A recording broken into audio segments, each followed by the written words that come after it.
আসসালাম। এই যে খাম্বাটা পড়ে যাওয়ার পরে কি হয়েছিল? আগুন ধরে গেল। আসসালামু আলাইকুম। দেশ ও দেশের বাইরে থেকে আমার ভিডিওটি দেখছেন সকলকে আমার পক্ষ থেকে শুভেচ্ছা ও অভিনন্দন। তো আমার পেছনে দেখছেন আমার এই ছোট্ট বাড়িটি, এই বাড়িটির পেছনে কিন্তু একটি খাম্বা। বাংলাদেশের যেগুলো টাওয়ার কোম্পানি আছে যারা নেটওয়ার্ক বসায়, দেখবেন প্রতিটা স্থানে তারা কিন্তু ভাড়া দিয়ে যায় এবং দীর্ঘ সময় ধরে তারা কিন্তু ইনকাম করছে এবং যার জমি টাওয়ারটি বসাচ্ছে সেখানে কিন্তু তাদেরকে ভাড়া দিচ্ছে। সো আজ পর্যন্ত কিন্তু আমাকে কোনো ভাড়া দেওয়া হয়নি। আমার এই ঘরের পরে এমন একটা জরাজীর্ণ অবস্থায় আছে, আপনারা দেখুন, যেটা তার একবারে আমার জমির উপর দিয়ে কিন্তু বয়ে চলে গেছে। যে কোনো একজন মনীষীর কথা, প্রকৃতিকে ধ্বংস করছো মানে নিজেকে ধ্বংস করছো।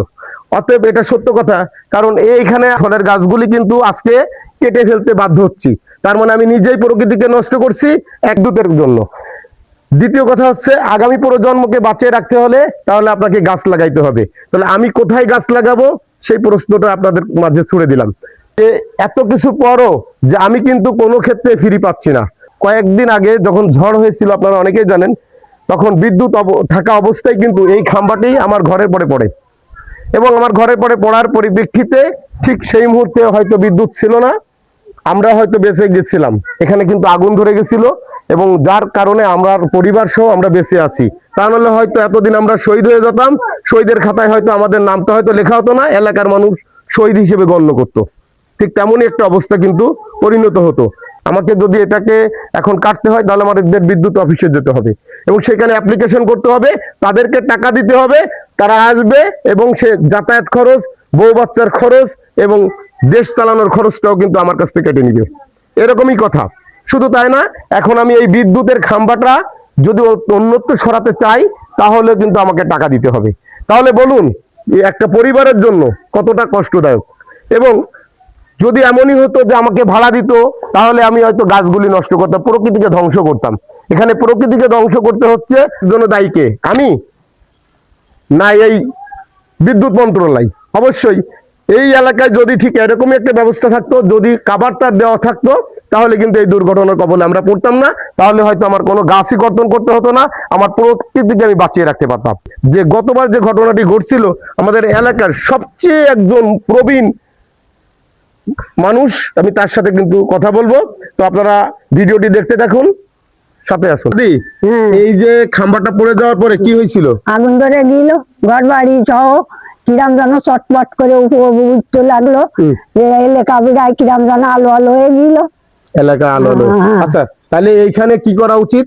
খাম্বা সরাতে হবে, খাম্বা গাছ কতগুলো বড়টা কাটতে হবে। আচ্ছা, তাহলে আপনারা শুনলেন কতটা সত্যতা। এখানে কিন্তু এই মুহূর্তে আমার প্রায় 5টা গাছ কাটতে হবে। এর আগে কিন্তু আমি প্রায় 10 থেকে 15টা গাছ কেটে ফেলেছি। সম্পূর্ণ আমার বাপের জমির উপর দিয়েই কিন্তু যাওয়া, যেখানে আমরা এই ছোট্ট একটি কুড়ে ঘর করে কিন্তু বসবাস করি।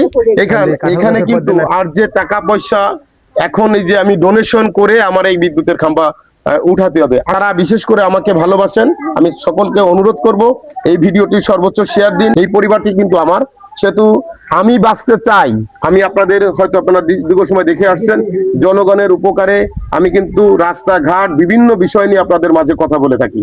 আমার ঘরে হয়তো ঘরের আমার অবস্থা দেখছেন আপনারা, আমি বড় লোক না, আর আমার এমন কোনো স্বপ্ন নাই যে স্বপ্ন দিয়ে আমি 10তলা বিল্ডিং করব এবং আমি এসি রুমে ঘুমাবো, এরকম চিন্তা নাই। আমার ছোট্ট কুড়েটুকু নিয়ে আমি আমার বাল বাচ্চা নিয়ে বেঁচে থাকতে চাই।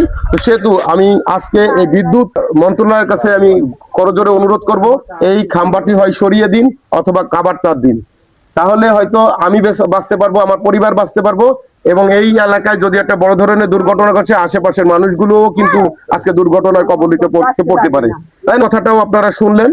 সব মিলে আপনাদের কাছে আবারও অনুরোধ রাখি, এই ভিডিওটি সর্বোচ্চ শেয়ার দিয়ে অন্তত বিদ্যুৎ মন্ত্রণালয় পর্যন্ত পৌঁছে দিন। সকলে ভালো থাকুন, সুস্থ থাকুন।